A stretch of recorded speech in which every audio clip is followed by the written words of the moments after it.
Tulio Alessandro Betancourt Martínez de la institución educativa Cocorna, sede nocturno.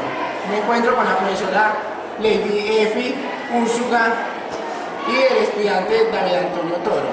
La profesora nos va a resolver algunas preguntas sobre, sobre las teorías creacionistas.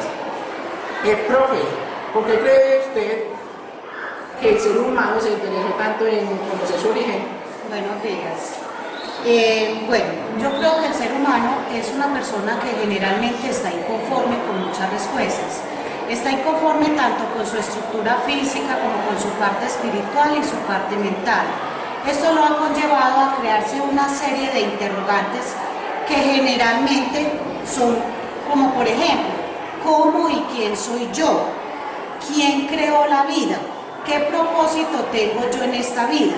Y estas preguntas generalmente han conllevado a una serie de científicos a formular una cantidad de hipótesis tratando de darle respuestas. Profe, ¿y algún día resolveremos estas incógnitas? No, yo creo que el ser humano desde sus inicios tiene estas incógnitas y hemos visto cómo han transcurrido las épocas y los años y aún sigue con estas incógnitas. Una vez una amiga mía me decía, es una hermana, una monjita de acá del municipio de Cocorná, ella me decía que muy probablemente el ser humano se iba a morir, iba a quedar con estas incógnitas, que era muy difícil darle respuestas y que por eso se han creado tantas teorías, pero que en realidad lo que hacen es abrir nuevamente más incógnitas. Profe, ¿qué cree usted de las teorías evolucionistas? Bueno, pues yo creo que las teorías evolucionistas son como una corrección, o sea, se acumulan una cantidad de hipótesis. Por ejemplo, yo conozco algunas, de pronto soy un poquito iletrada en estos temas, pero por lo que conozco sé que una de las primeras teorías que surgieron fue la teoría de la generación espontánea. Esta teoría surgió en el siglo más o menos 5 o 6 antes de Cristo. Surgió de Aristóteles. Aristóteles decía que si uno tenía, por ejemplo, un recipiente y dentro de ese recipiente metía un caldo, podría ser como de pan o de algunas legumbres, y lo dejaba en un espacio vacío, al cabo de unos días iba a encontrar vida ahí, o sea que ese objeto inanimado iba a crear vida, según Aristóteles. Luego esto lo tomó Thomas Huxley en 1870. Él también decía que si uno cogía algo, o sea, materia inorgánica, y la dejaba en algún espacio, se iba a formar también vida. Por ejemplo, yo cojo una camisa, la envuelvo con sudor, la tiro en un espacio vacío y le echo de pronto semillas de trigo o de maíz, y de ese espacio vacío al cabo de unos días íbamos a encontrar ahí ratones. Esa era una de las teorías. Luego más adelante el señor Alexander Oparin sacó la teoría de Oparin, que también era como haciendo énfasis a esta teoría. Alejandro Oparin, de pronto para que lo conozcamos un poquito, estudió en la Universidad Estatal de Moscú, era un bioquímico soviético de 1922 cuando empezó a dar también esta teoría.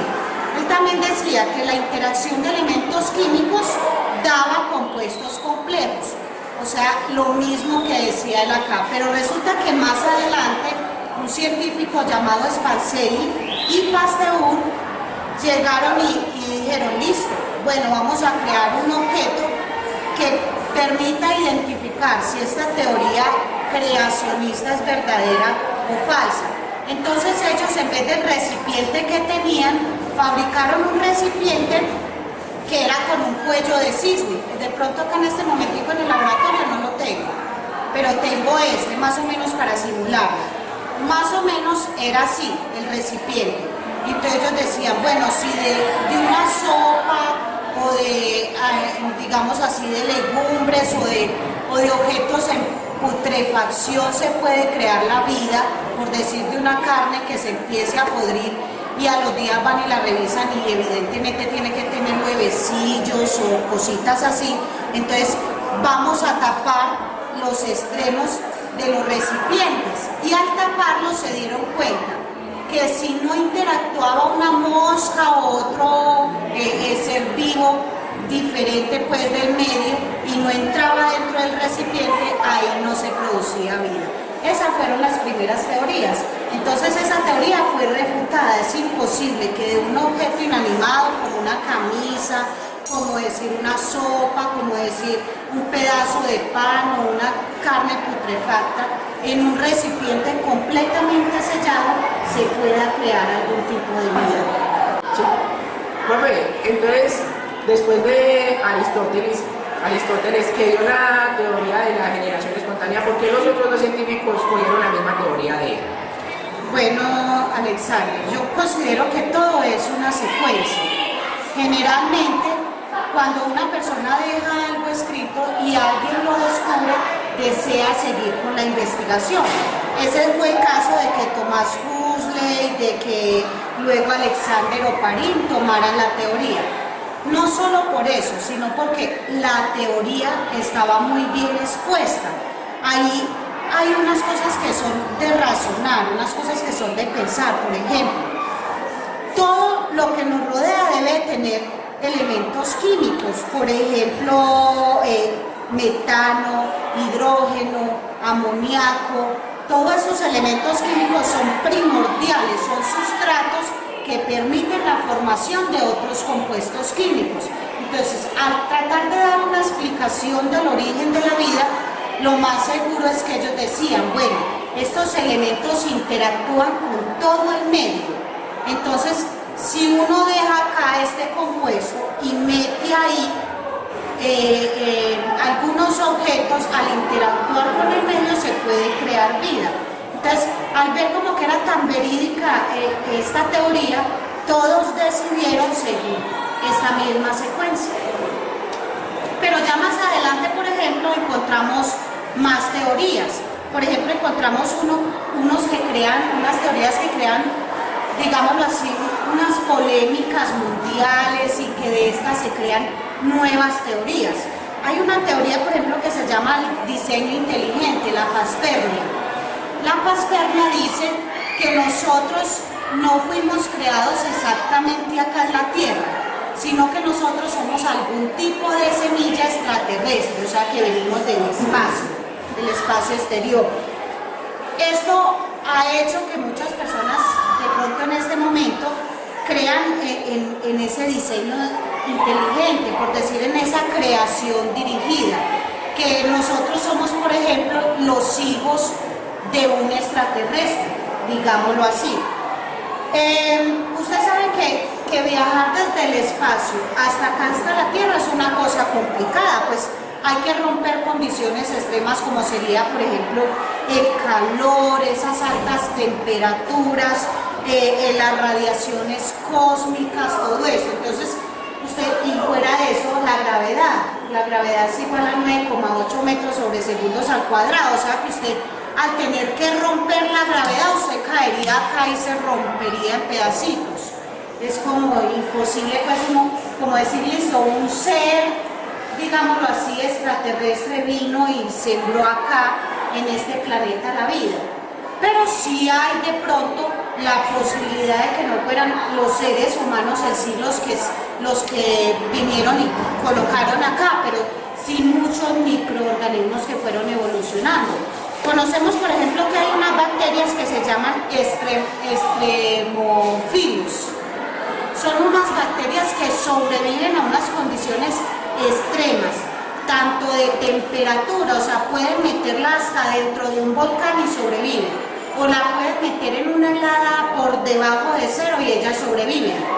De hecho, se han encontrado en meteoritos y en cometas que han caído acá en la Tierra, digámoslo así, elementos fósiles que muestran que había este tipo de microorganismos.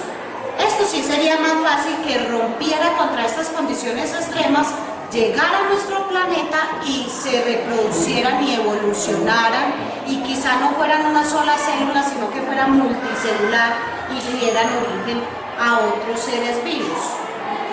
Okay. Profe, entonces, según la teoría de la paspermia, usted nos dice que en la Tierra no había vida, que la vida se llegó después de un cometa, digamos, que se estrelló aquí en la Tierra. Sí, o sea, eso es lo que dice la teoría. Anaxágoras empezó más o menos en el siglo IV a hacer la investigación y él decía que la vida se generó en el espacio exterior y viaja de un planeta a otro o de un sistema solar a otro. Esto, pues yo les digo la verdad, esto ha creado como dos grupos de personas.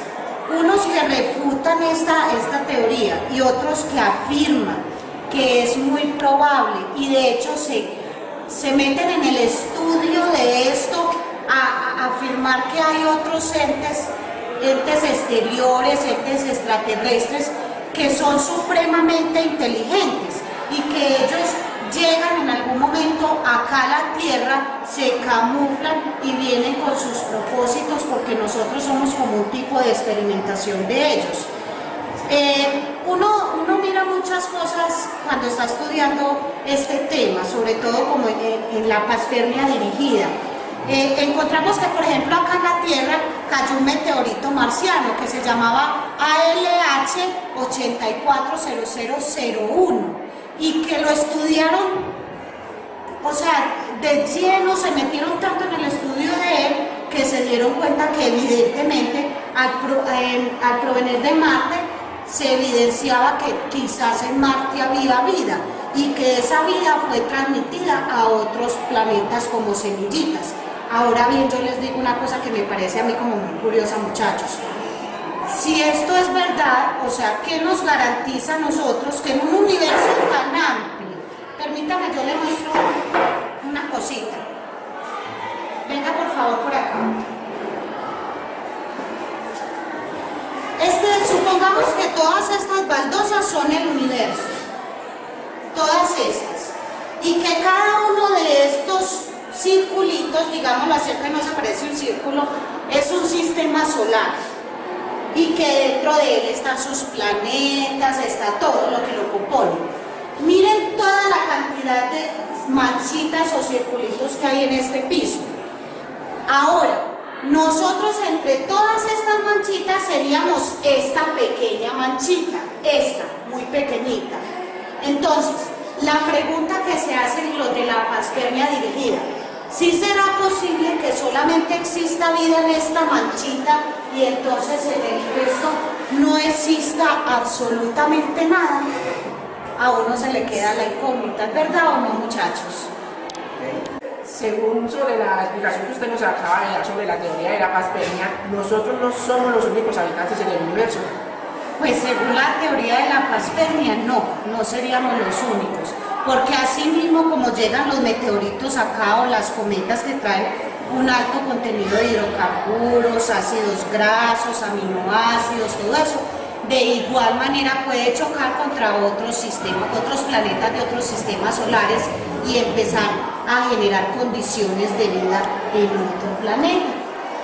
O sea que según la panspermia, nosotros no somos los únicos que existimos en todo este universo. Muy seguramente a muchos años luz existe también algún tipo de población, digámoslo así, que tendría otras características diferentes. O sea, no serían iguales porque tienen que adaptarse, por ejemplo, a otra atmósfera, tienen que adaptarse a otros grados centígrados, a otra cantidad de ambientes diferentes. Según usted, nosotros no estaríamos en capacidad de encontrar nuevas especies fuera de nuestro universo.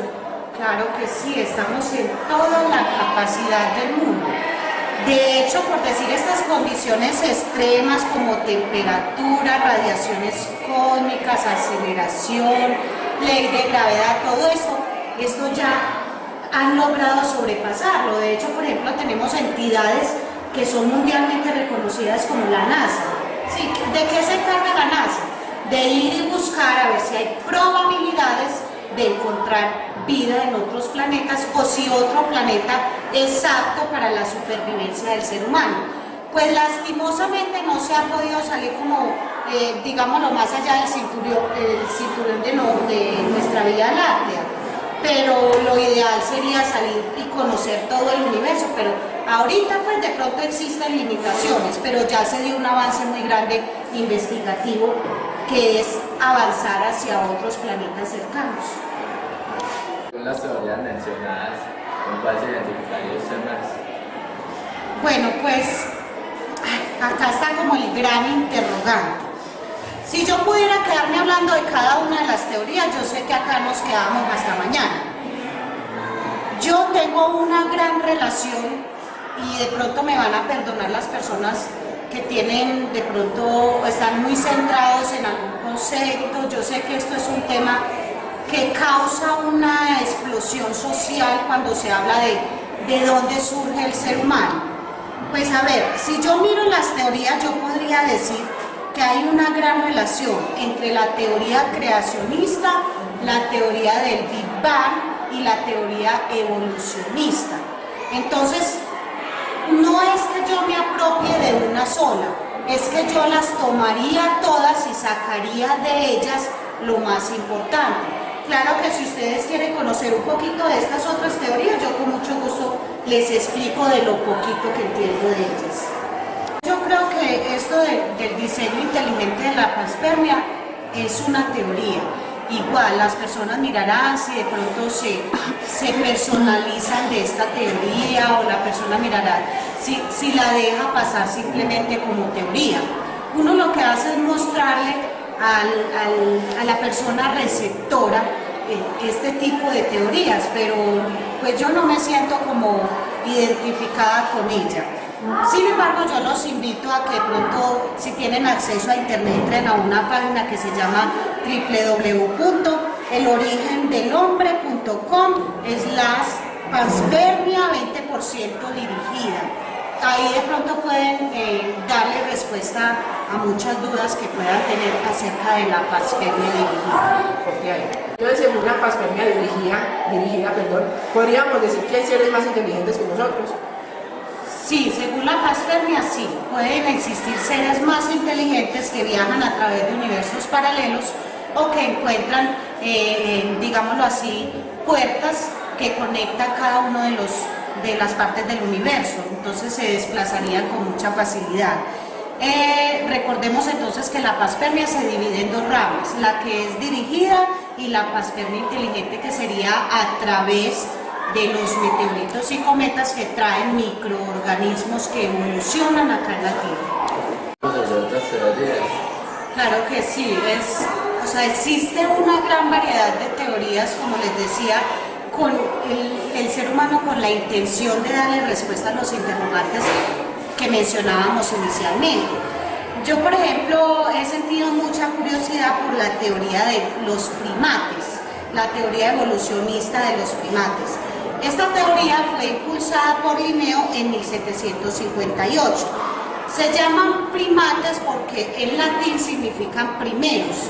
Los primates, según Linneo, se dividen en dos ramas.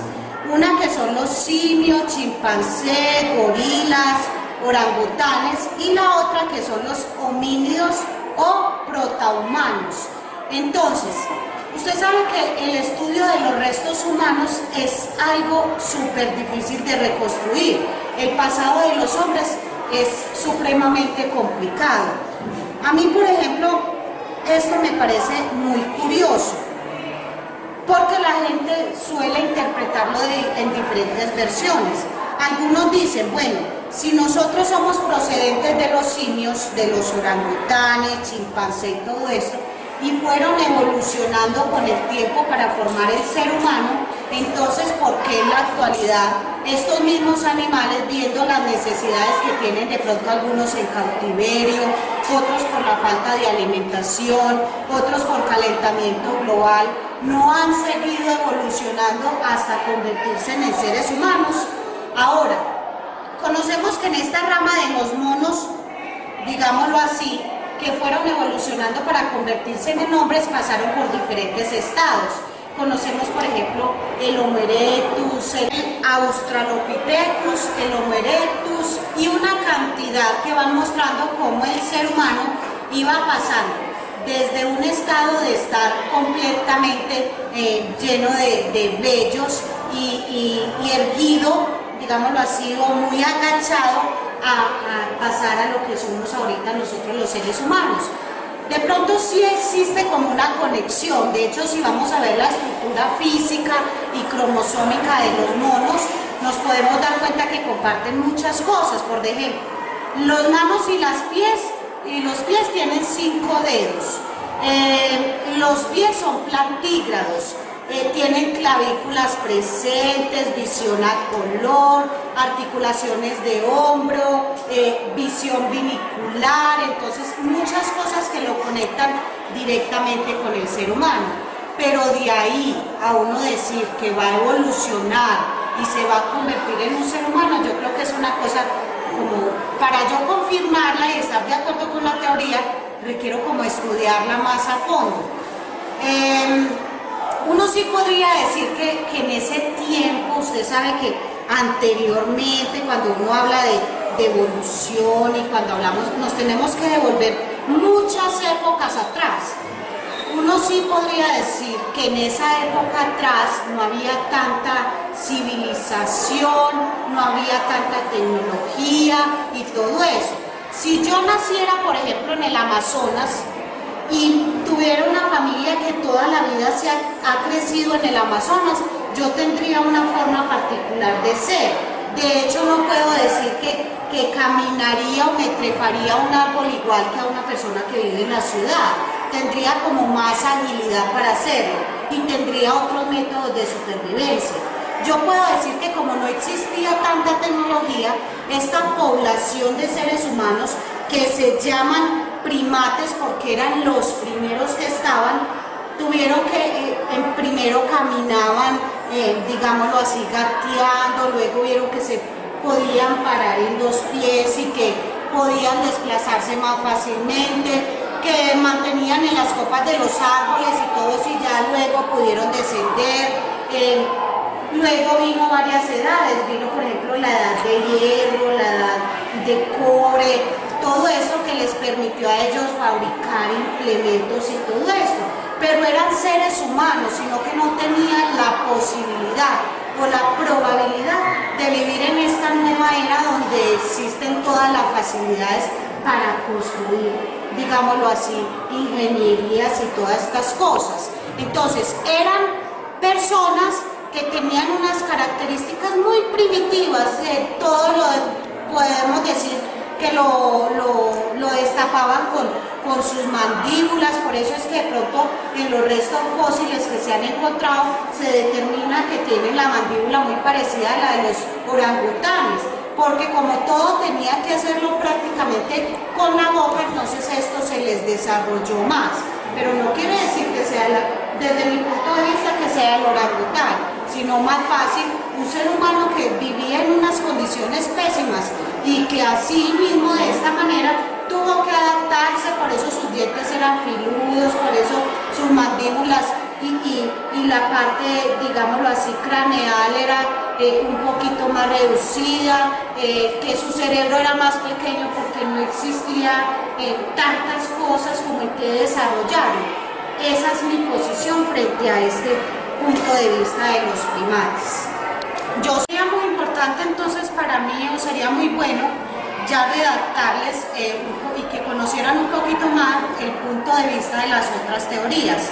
Por ejemplo, sabemos que está la teoría creacionista, que es también muy interesante, que es la parte bíblica, cómo lo ve la ciencia y cómo se relaciona la ciencia con esta parte bíblica. Sabemos también que está la teoría del Big Bang, que es otra teoría pues también muy especial y que uno no quisiera como que ustedes también la desconocieran, pero por algo se inicia entonces ahorita con esta entrevista, pues que conozcamos siquiera 3 de las muchas teorías existentes. De todas maneras, yo creo que no dejan de ser hipótesis, no dejan de ser escritos que van trascendiendo a través del tiempo. Usted puede pensar una cosa, la puede plasmar, la puede entregar y publicarla. Las personas que la leen, los lectores, determinarán si se apropian de esto o simplemente lo dejan dejan como teoría, ¿cierto? ¿Es así, compañeros? Sí, sí, así. Pues bueno, ya para concluir, entonces, ¿cree usted que el ser humano evoluciona o no? Por supuesto, desde mi punto de vista el ser humano sí evoluciona, pero no tanto físicamente, sino que el ser humano evoluciona mentalmente. ¿Por qué? Si el ser humano no evolucionara en este momento, no estaríamos rodeados de tanta tecnología. Entonces, las necesidades o la necesidad de adaptación, como decía Gregorio Mendel, hace que las personas tengan que evolucionar, ¿sí? Uno hace, por ejemplo, mucho énfasis en las teorías de Darwin, de Lamarck, y uno mira esto y lo analiza, y definitivamente, o sea, las personas tienen cambios físicos, pero todos estos cambios físicos se deben de pronto a trisomías numéricas, a cambios genéticos, pero la persona sí está en un constante cambio evolucionista, pero mental. ¿Por qué no evolucionaríamos físicamente? Bueno, evolucionaríamos, yo digo que evolucionar físicamente según como se ve, sería como decir, listo, usted va a crecer más, sus manos van a ser más grandes, todo esto. No, yo digo que la persona evoluciona mentalmente, que físicamente, según la genética mendeliana, nosotros tendríamos algunos rasgos diferentes, nos adaptaríamos a algún medio.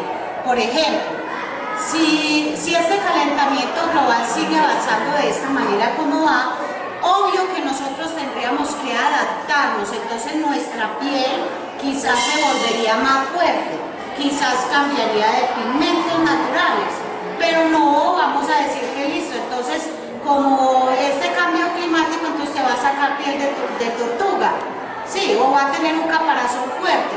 No, simplemente que uno se va adaptando. Ya ahora sí, ustedes ven que nacen muchos con trisomías numéricas, por decir, albinos, que nacen otros más grandes como los de Klinefelter, que nacen pues una gran variedad de personas con otras características diferentes, pero no quiere decir que hayan evolucionado, quiere decir que tienen algún problema en su estructura de ADN o en sus cromosomas.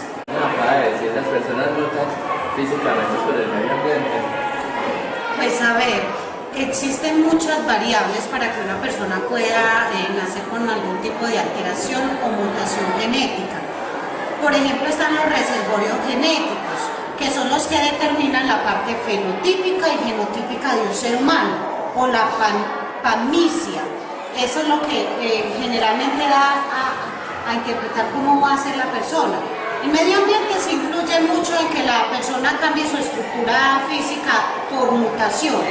Por decirlo, es lo mismo anteriormente que se comía un pescado acabado de sacar del agua que ahorita comerse la sardina que dura 10 años en el frasco. Pues obviamente pues que la persona con todos estos contaminantes, que ya hasta un huevo frito lo encuentran en una lata, todo esto va a generar que de pronto ocurran cambios en su organismo que pueden ser heredados en sus hijos o en los hijos de sus hijos y esto extenderse hasta la quinta generación, que es lo que se conoce.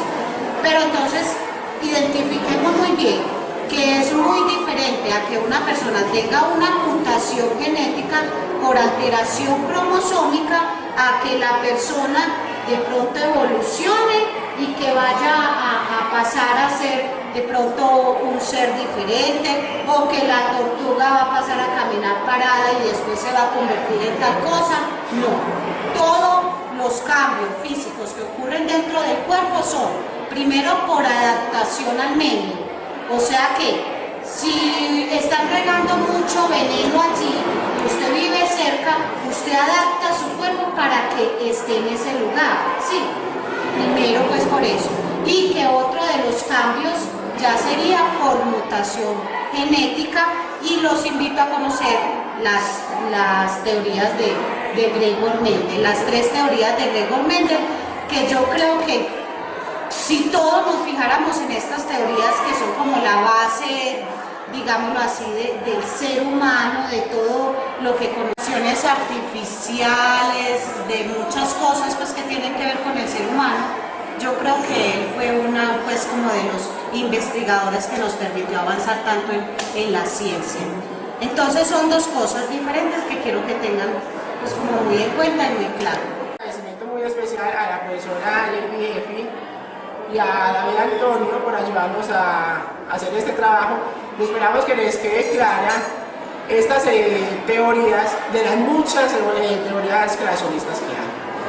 Bueno, sí, muchas gracias Alexander y David Antonio por tenerme en cuenta para esta entrevista. Yo sé que son temas un poquito complicados y que quizás uno se enreda explicándolos y que van a generar un poco de dudas, y esto es hasta bueno porque esto nos invita a que investiguen más y que se ilustren más sobre los temas y no se queden simplemente con lo que yo digo.